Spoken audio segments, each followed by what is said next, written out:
everybody, and welcome. Yes, there is a global paradigm shift going on out there, but you can cast it firmly out of your mind for the next 50 minutes because today is World Premiere Wednesday, part of London Sinfonietta's banging series of lockdown live performances brought to you at home by its world-class collection of musicians. It's wonderful that you've tuned in. Thank you for coming today. We have a fantastic programme of music lined up for you today. And firstly, we're going to be hearing music by Welsh composer, arranger, orchestrator and conductor Luke Lewis. And he's also one of Sinfonietta's Writing the Future composers. And we're also going to be hearing music by Cheryl Frances-Hoad, who is no stranger to London Sinfonietta shows. And our performers today are husband and wife team of epic violin awesomeness, Jonathan Morton and Clio Gould. Jonathan is the principal violinist of London Sinfonietta, and Clio was principal violinist of London Sinfonietta for a very long time. And it's just fantastic that we're going to hear them playing together. Rare occurrence team. And we're also going to be hearing a little bit of Bach, not a world premiere, but part of this thematically woven idea of time travel, which you'll see today. Now, Luke and John, forming an apostolic duo, I realise, Bach would have approved of that, are lurking backstage in the Zoom green room as we speak, and they're going to be chatting about the music in just a moment. But first, for you lot at home, do check out, there is a live chat on this YouTube window, and we would love it if you would send in your comments and questions, preferably constructive ones. And there will be a little Q&A moment after each piece of music where you get a chance to ask the composers and performers anything you would like about the music that you've just heard. Now, as always, London Sinfonietta is super grateful to the Arts Council for its continuing invaluable investment in the ensemble and the Trust's sponsors and individuals who support its work. And huge thanks in particular today to Michael and Patricia McLaren Turner, the Boltini Trust, PRS for Music Foundation, and to the Stanley Thomas Johnson Foundation for their generous support of Writing the Future, which, by the way, is a fantastic opportunity open to music creators from all cultural and musical backgrounds to make work with the ensemble over a 2-year period. Now, while live concert giving is still tits up, the ensemble's events are being presented online for free so that as many of you as possible can get to experience this fascinating new music online during this time. And so that work opportunities can continue to be offered to our amazing players and composers and keep the performance fires burning, the ensemble is seeking support for its work. So if you're enjoying the live streams, or welcome if this is the first one that you've been attending, then do consider donating at whatever level you can afford. Could be the price of a Pret wrap, remember those, or a lunchtime concert ticket, or maybe perhaps even a vintage Dior haute couture evening dress collection. That would be nice. Anyway, any donations hugely gratefully received. And to do that, you can pop along to the Sinfonietta website, which is londonsinfonietta.org.uk. And there's a lot of cool stuff up there: podcasts, performances, films, interviews, info on what the ensemble is up to and how you can get involved. And then the last piece of pre-show admin, if you haven't already, please share the love and hit the red subscribe button. Okay, it's time to welcome today's guests, the wonderful Luke Lewis and the wonderful Jonathan Morton. Hello and welcome. How nice to see you. Luke, where are you today? Good afternoon. I'm in Oxford, in the centre of Oxford. Hiding away in the warm. So what I didn't say is that you're also doing some lecturing at Oxford, aren't you? It's New College that you're at. And how has that been right now? It's all okay. I'm spending all day on Zoom, sharing scores and sharing Sibelius files of the young composers. But it's all working out really well. I'm really impressed and really delighted with the positivity they're showing, and writing really good music. I mean, it's funny because, I mean, as been mentioned before, that just sort of spending a lot of time alone is kind of gold for a composer. So everyone's writing lots, you know.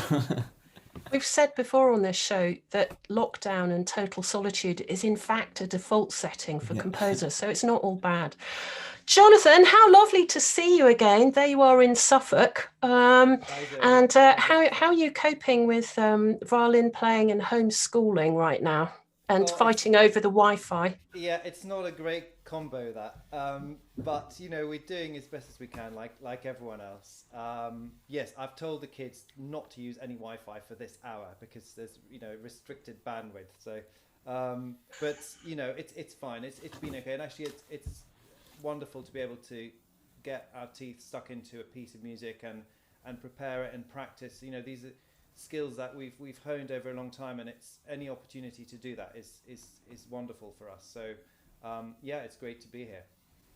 And I should just say that Clio isn't able to be with us today. So both of you have very amazingly put together a film for this world premiere today. So yeah, we're going to look forward to that. Now, Luke, you are a writing the future composer, and part of your work for that project has been investigating the work of the legendary American musicologist and ethnographer, song collector Alan Lomax. Can you tell us a little bit about that and the background to this piece that we're going to hear today, or series of small pieces? Yeah. I mean, Lomax seems to be best known as a folk song collector of American music. So a lot of the kind of early sort of blues music he collected of people like Woody Guthrie and so on is what he's most known for. And people like Bob Dylan, listened to that, and it was really important in the sort of folk music revival of the 60s and 70s. But what most people don't know is that he'd really travelled the world, and he travelled to England and Wales and Scotland, and I think Ireland as well. And I think his whole archive is online as well. And it turned out that he recorded in 1953 in the Welsh Valleys. So there is this amazing repository of songs, sometimes sort of solo singing in the pub or in the working man's club, and at other times, the whole male voice choir. Also, though, there are these hilarious stories that the miners tell, in between the takes. Some of which are very, very rude, but some of which are just this amazing humour that everyone should have a look at. They're very, very easy to find online. And yeah, it just feels fascinatingly sort of close to home. But yeah, the project is my sort of larger ensemble project is to take the recordings Lomax made of a man called Tom Thomas, who's just a real character. He sings amazingly and he tells these wonderful stories. And he says some very funny things, but also really very touching things that kind of highlight the kind of poverty, but also the amazing camaraderie, that was there. So yeah, that's forming the basis of the piece. But I'm taking a few of the recordings that are quite remarkable for their, they're just musical power, really. And sort of transcribing them. I'm using lots of computer software to really analyze hard exactly what is going on in terms of the phrasing and the articulation, because most of the time when you see recordings see sheet music of folk music like this, especially Welsh stuff that I found as a kid, it's all in 4/4 common time, and it's all very regular and arguably I'd sort of suggest maybe a bit sanitized, but these recordings give you the real the guts, everything's there.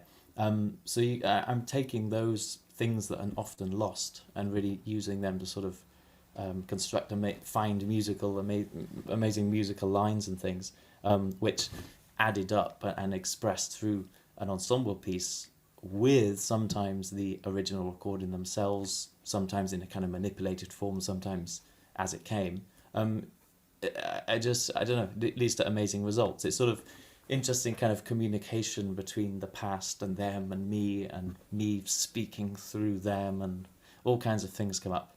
And really, the pieces we're going to hear are a kind of exploratory piece for two instruments, really.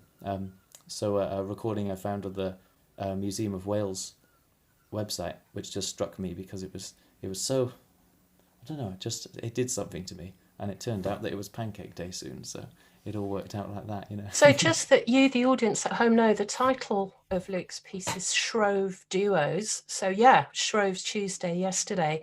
And Luke, I think it would be nice for everyone just to hear a little excerpt from one of these transcriptions that has inspired you. Do you have the poem in front of you? Or if not, I do. I don't. It's somewhere in the depths of my computer. Well, maybe if I read the words out, these are the words of the song that you're about to hear, and we have to bear in mind, Luke, it's right that this is coming from an industrial community that had experienced incredible poverty, right? Yeah. So miners would have travelled from house to house singing for shillings. I read somewhere when things got really hard. I mean, this one's from this recording's from 1964. I've got the score. I found the poem. You've got the poem. Yeah, you must read it out. Read yeah. it. You read it. Right, you read it, then we're going to hear an excerpt. It's amazing. Amazing. Off you go.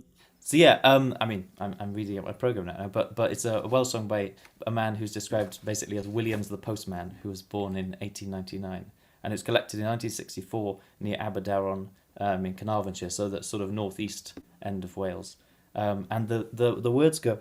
And it's worth saying that there are lots of these kind of songs. You know, the archive suggests that there are plenty of these songs that were sung with a similar kind of idea. And it's, woman of the house and good family, please may I have a pancake?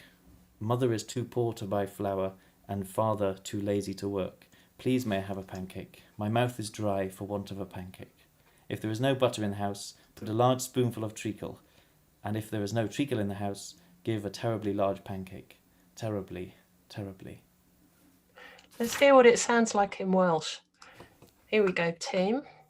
Here we go. Rhaid y tŷ a'r teulu da, os gwelwch chi dda gai grempog. Mae mam rhydlawd i brynu blawd a'n had iddiog i weithio. Os gwelwch chi dda gai grempog, mae'n heg i'n grimp am grempog. Os nad oes menyn yn y tŷ, rhowch lwyad fawr o driog. Ac os nad oes triog yn y tŷ, rhowch grempog fawr gynddeiriog, gynddeiriog, gynddeiriog. Fantastic. Amazing. John, what was your reaction on seeing these in terms of how this idea of a song would then turn into a piece for two treble instruments? In fact, Luke, you haven't specified violins necessarily, but John, what was your feeling on seeing this music for the first time? Actually, it was really helpful to have the little program note from Luke, just with a link to this recording we've just heard. That was the first thing I did. Is I listened to that. I listened to it about 3 or 4 times because it's quite. I mean, it's so distinctive and pure in a sense, you know. And so I went to Clio. I said, look, listen to this before anything, and so that sort of informed how we approached it. Although, you know, it's an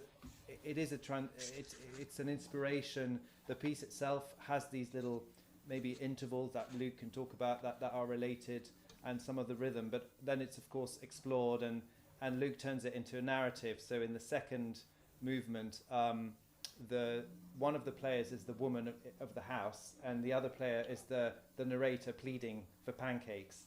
And then, you know, so that, yeah, I mean, Luke kind of elaborates around it and creates narrative and drama out of it. But yeah, and there's a kind of folky energy to the writing, and it works really well for the violins, I think. Fantastic. I think before we speak any more about it, we should hear it. So here is the world premiere of Movements. These are the Pancake Song parts 1, 2 and 3 from the Shrove Duos by Luke Lewis, and to play it is Jonathan Morton and Clio Gould.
And that was the world premiere of Movements, the Pancake Song Parts 1, 2 and 3, part of the Shrove duos for 2 treble instruments by Luke Lewis, played there by the wonderful Jonathan Morton and Clio Gould, who recorded it a little bit earlier. Thank you so much to all.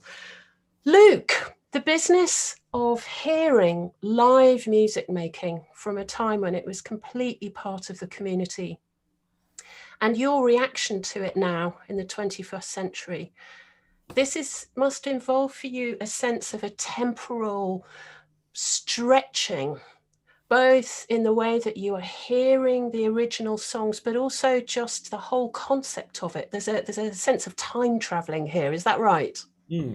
Yeah, I think it's true. I mean, the first movement, maybe it was kind of clear in hearing it, but the first movement is kind of about just taking the first phrase of the man's song and just putting it under the microscope. But the effect, and rehearsing it with Cleo and Jonathan the other day, was like a kind of time travel, as a sort of opening up the past and the kind of the microtones that the man sings because he's kind of out of tune, But yeah, it's almost as though for us, not really hearing any live music for maybe just about a year now, feels like a kind of another level of time travel. It's back to the past of our personal recent past, not just this kind of distant sort of Welsh past. Weird. John, is it satisfying to work with these microtonal inflections and clashes? There's a sort of obsessive, repetitive nature about these. That must have been quite satisfying to do. Oh yeah. Microtones are beautiful, and especially when they're used beautifully, like you does here. I mean, they're used quite sparingly, but very expressively, and I think that they really come across because a lot of the pitches are quite sort of regular, and you get lulled into that, a sense of almost predictability, and then you've got the little microtone that just kind of take you by surprise. But it's lovely, and of course, it's something that you can really work with as a duo because the other person can hold the stable pitch, as it were, and then the microtone can sort of rub against it and create this wonderful friction. And particularly as you're with the same instrument, so you're always sort of playing with these frequencies moving against each other. It's time to turn to the phone of YouTube. Be jealous, everyone. And let's just see what our team at home is saying. Look, they're probably only interested in my phone now. John Osborne in Hull, thank you. You're saying thanks for the opportunity to hear some superb music. And he says he's really missing live London Sinfonietta concerts and hopes that he'll be able to attend some in the summer.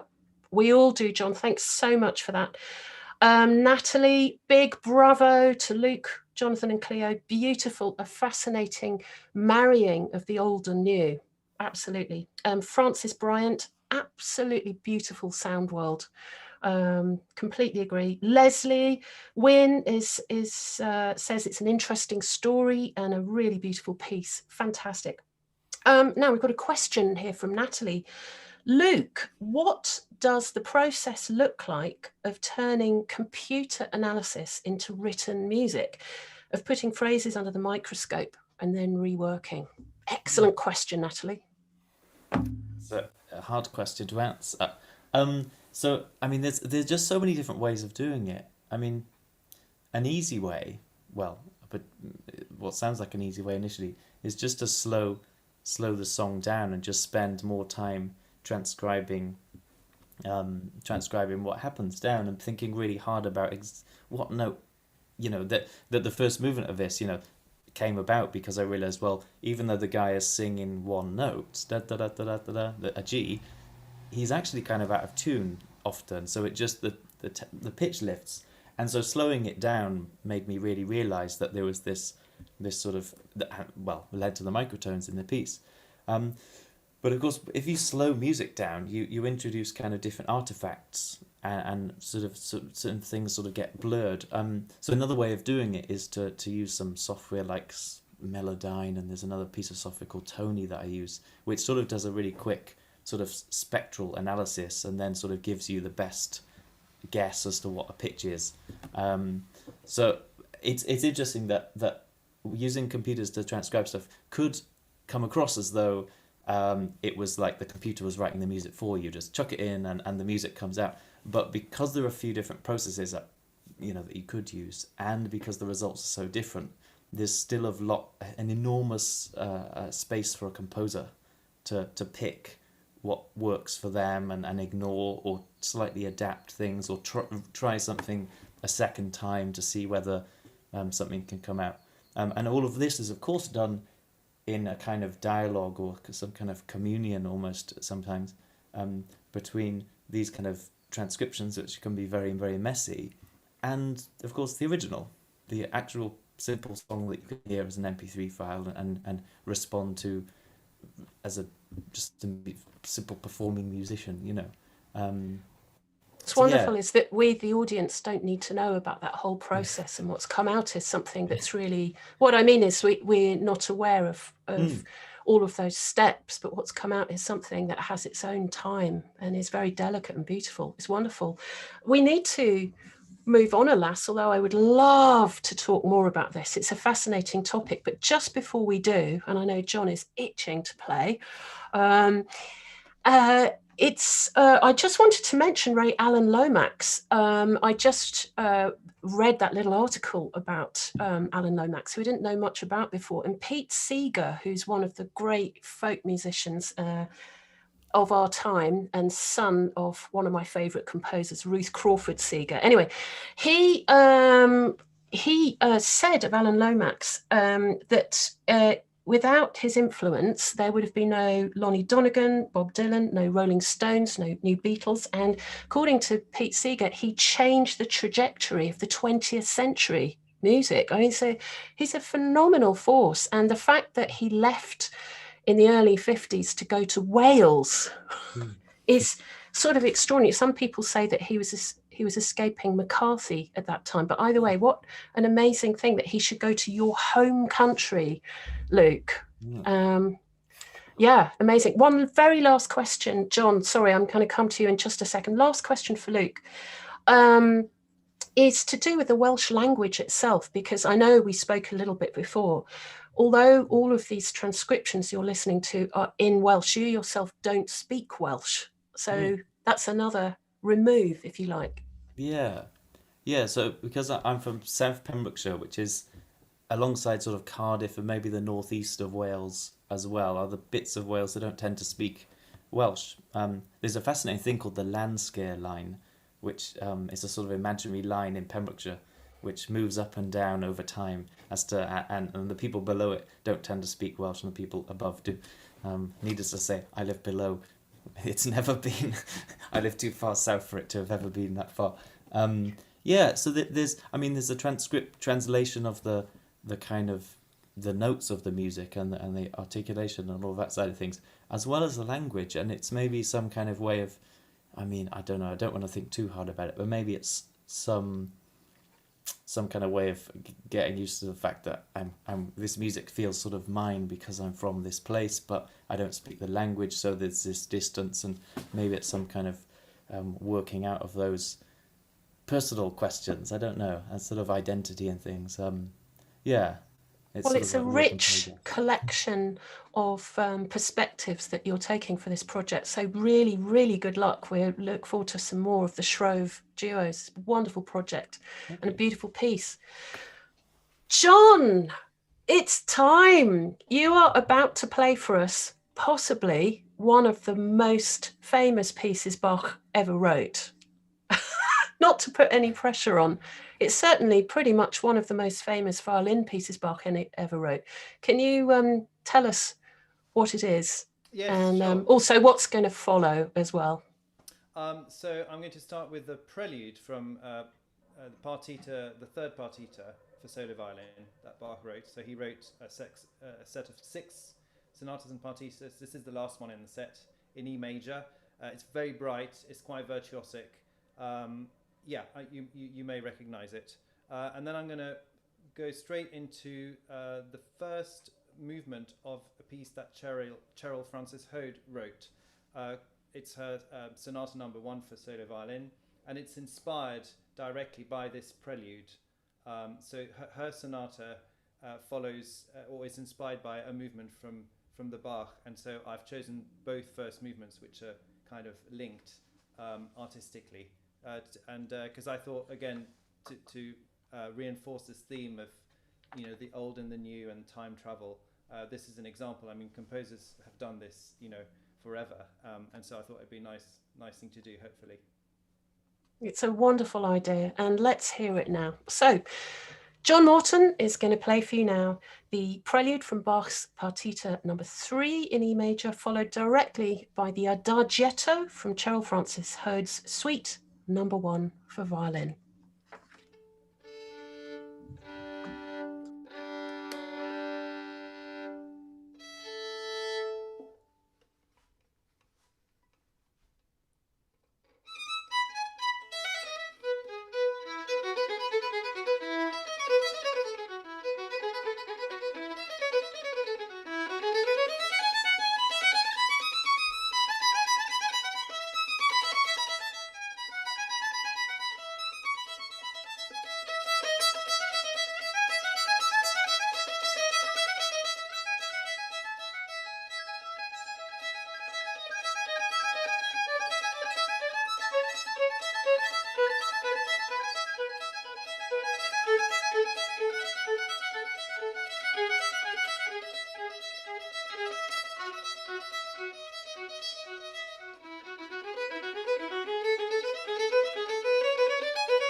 Absolutely wonderful. Thank you so, so much, Jonathan. That was beautiful playing. That was the Prelude from Bach's Partita No. 3 in E major, and Frances-Hoad's Adagietto from her Suite No. 1 for violin, which was written in a response to the Bach. John, can you remember how old you were when you first looked at that partita? It's a sort of grand central station of violin playing, isn't it? That everyone has to pass through at some point. Yeah, that's very well put. I guess it's a constant work in progress for violinists. It's something you have to keep, getting back to it, and you grow with it. And there are periods in your life when you leave it alone. You don't want to go back, and then times when you get an opportunity to play it, or you want to go back to it. It's always a challenge, but yeah, it's a wonderful piece. It's this time travel theme again, because the young you that first looked at it probably didn't have any fear. Oh yeah, I can play this. And then as you get older, there's always these, well, there are tropes about playing Bach. Everyone just says it becomes more and more demanding But do you find that with each different period of your life when you're addressing it, you see new things, or technically see new things? Yeah, I mean, hopefully that's what happens. I think it's really important, well, for me personally, to keep playing it and not get into that state where it becomes, too difficult, mentally. It kind of, and actually what really prompted me this time was Cheryl's piece, because, I was playing it, and I love the way that she just picks this, open E string from the Bach, and she really kind of weaves this poetic kind of fantasy around the E string. And so I went back to the Bach, really, focusing my listening on that kind of resonant E string that pervades the whole prelude. And that it's just it's wonderful that some a composer writing music today can give you a kind of fresh perspective or like fuel to go back to the Bach and say, okay, let's approach it slightly differently. So it's a dialogue, I guess, which is interesting.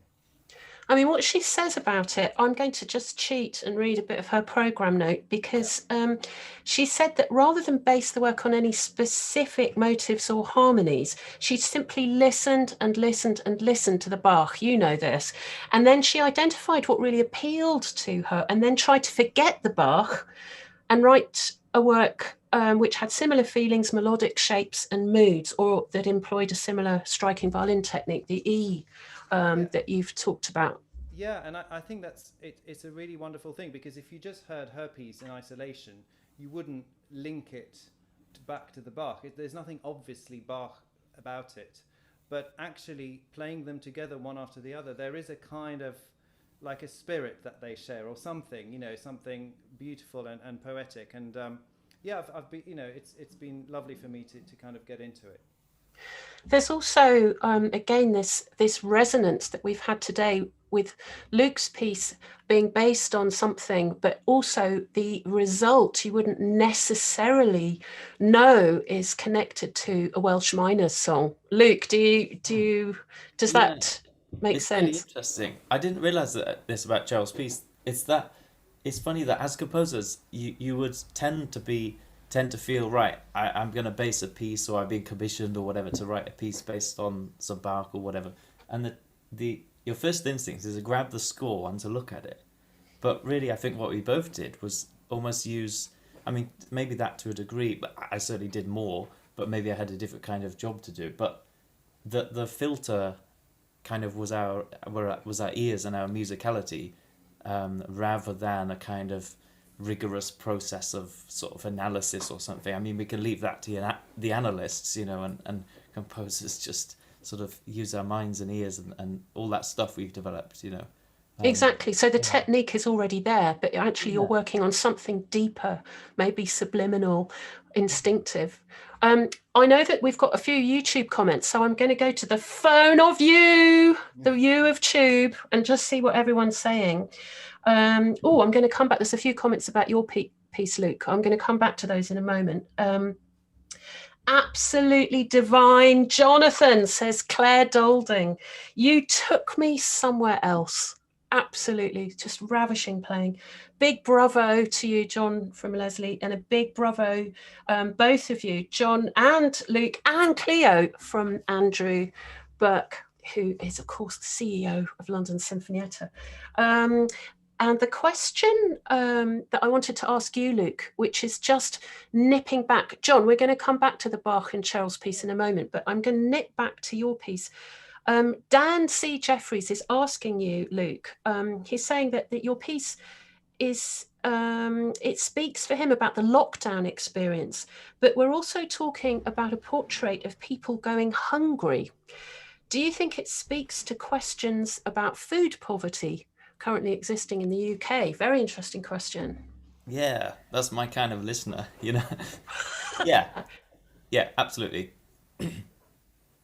Yeah. Well, brief on, yeah. So, I mean, in the same way that those transcriptions, many people thought that Alan Lomax was actually deliberately wanting to have the political statement that those songs were making about the incredible poverty that that community was experiencing at the time. So it's factored into the piece. Yeah, it's like sometimes your job as a composer is less. I think this whole project has been about this, that sometimes you feel like less a composer making something new, but maybe some of the best pieces are like this, that you're really just taking some things and putting them together. And I hate to use the word because it's overused and kind of dangerous, but curator, they're always used in the art world, but composers as a kind of curator, bringing things together. And the more you dwell on those ideas, the more you realise that, Louis Andriessen says at some point, that all music's about other music. Probably something Stravinsky said first, I guess. But that maybe the more you look at pieces, you think, well, yeah, that's true, that it's always a gathering of a few different things. Even if it's just like sonata form as a kind of sort of way of structuring your ideas, even that's a kind of borrowing and connection. So, yeah. So, fantastic answer, Jonathan. I'm speaking to you now as you're a curator as well as a fantastic musician, violinist, and the amazing work that you've been doing with the Scottish Ensemble. You must have always at the back of your mind when you're putting together the programs for what you do, of exactly what Luke is just talking about. You're drawing together themes. I know that you've worked quite closely with community. Yeah, I think that's right. Excuse me. We respond to themes and stories as human beings, and I guess it's a challenge using non-verbal music to tell those stories. Or no, it can be in a sense, because it's they're two separate things. Music is its own world, but I think it's totally doable, and it's a challenge that I particularly enjoy. How do you grab people? How do you speak to people with sounds? And it can be explicit or not, and but ultimately, yeah, it's how people react in the moment. Whether they're listening online or in a live situation. It's that immediate kind of connection, which is done, between listener and performer, but also composer, and maybe the past and the present. It all kind of mixes together, hopefully beautifully, and it creates its own energy, which is unique, and I guess that's why people miss it and keep coming back to it. So I guess my job sometimes is to make sure that to put the right ingredients in the right place in the right order, so that the magic can sort of happen.